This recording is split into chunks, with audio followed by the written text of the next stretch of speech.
खाद्य जोगाण और खाउटी कल्याण मंत्री कृष्णचंद्र पात्र मालकानगिरी गस्तर जाई जिला स्तरीय समीक्षा बैठक में जोगदेवा सह जिलार धान क्रय व्यवस्थार प्रशंसा करिसेंती।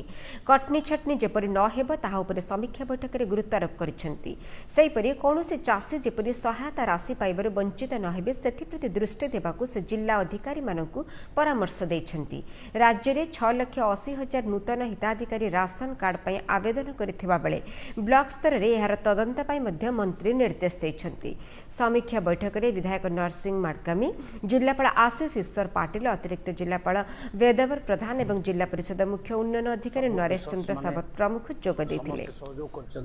राशन कार्ड सर्वे चली नुआ राशन कार्ड आम दबू राज्य में 6,80,000 अप्लाई कर पुराना अप्लाई कर राशन कार्ड पर सर्वे करूँ प्रकृत जो एलिजिबल से लिस्ट तैयारी करा 15-20 दिन भितर दबू नुआ पोर्टाल खोली जाइए नुआ जो मैंने अप्लाई करिया कथा गरीब लोक मैंने कार्ड पाई ना से अप्लाई करूँ कथा विचार